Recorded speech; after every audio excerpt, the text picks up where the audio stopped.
اعوذ باللہ من الشیطان الرجیم بسم اللہ الرحمن الرحیم۔ عبداللہ ابن حماد جو ہے وہ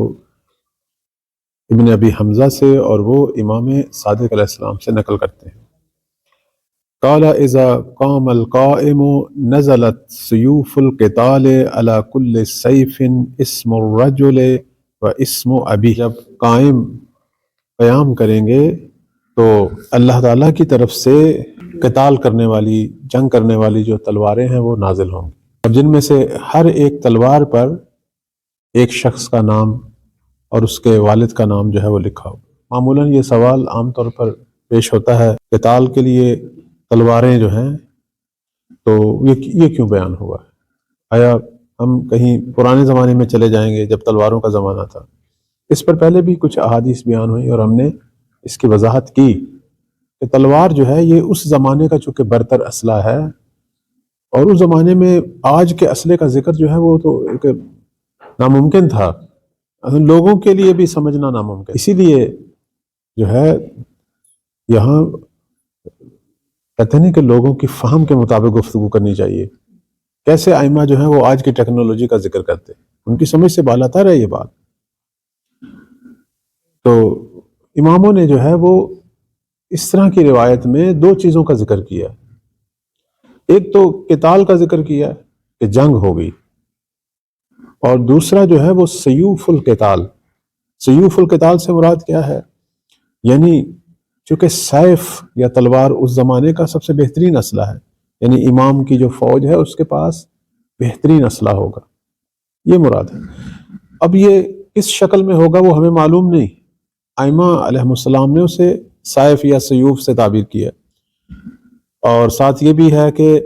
ہر تلوار پر جو ہے اس شخص کا نام، اس کے والد کا نام لکھا ہوگا، یعنی وہ اسلحہ جو پروردگار کی طرف سے دیا جائے گا مخصوص لوگوں کو، گویا ان پر ان کا نام لکھا ہوگا، یعنی یہ مخصوص عطا،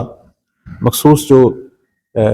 پروردگار کی طرف سے امام مہدی اور ان کے خاص اصحاب کے لیے جو اللہ کی طرف سے مدد ہوگی، وہ یہ ہے کہ جنگ کے لیے کچھ چیزیں بھی پروردگار جو ہے وہ فراہم کرے گا۔ جیسے مدد کے لیے ملائکہ فراہم ہوں گے، کھانے پینے کے لیے وہ ہم نے پہلے بھی ایک روایت پڑھی تھی کہ ایک پتھر ہوگا جس سے سیراب ہوں گے، اپنی تشنگی اور بھوک جو ہے مٹائیں گے۔ اسی طرح لڑائی میں اسلحے کے عنوان سے بھی اللہ تعالیٰ کچھ نازل کرے گا، لیکن یہ قطعی بات ہے کہ وہ تلوار نہیں ہوگی، کیونکہ تلوار آج کے زمانے میں جو ہے وہ تو ایک بچہ بھی سمجھتا ہے، وہ جدید اسلحے کے سامنے تلواروں کی کوئی اہمیت نہیں ہے۔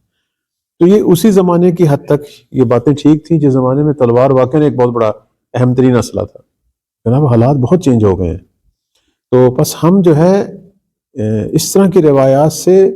کنایتاً استفادہ کریں گے کہ یہاں مراد جو ہے وہ بہترین اسلحہ، جس طرح تلوار اپنے زمانے میں بہترین اسلحہ تھی۔ خدا نے کئی طرح کی مدد کا اعلان کیا ہے امام مہدی علیہ السلام کی فوج کا۔ اللہ ملائکہ کے ذریعے ان کی مدد کرے گا، ان کے لیے لباس، گھر، خوراک، یہ سادگی جو ہے بیان ہوئی، ان کی عبادت کا ذکر ہے،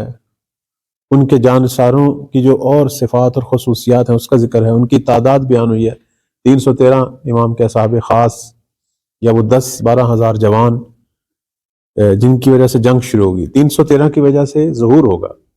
اور آغاز جنگ جو ہے وہ 10 یا 12 ہزار جوان جو ہیں جب مکہ میں جمع ہوں گے اور بیعت کریں گے تو آغاز ظہور ہے۔ اور پھر یہ وہی لوگ ہیں کہ جو زمین پر حاکم ہوں گے، عامل یعنی گورنر ہوں گے۔ اس لیے آپ دیکھیں کہ 313 کے بارے میں جو الفاظ آئے احادیث میں وہ یہ ہے کہ حکام اللہ فی الارض، یعنی زمین پر اللہ کی طرف سے حاکم، مشرق اور مغرب کو فتح کریں گے، یعنی شرق و غرب زمین جو ہے وہ اس زمانے میں فتح ہوگی، اور یہ ساری چیزیں جو ہیں وہ امام کی حکومت میں شامل ہوگی۔ اب یہاں جناب نعمانی کہتے ہیں کہ آپ اس مرتبے کو دیکھیں کہ جو اللہ نے امام مہدی اور ان کے ناصروں کو عطا کرنا ہے،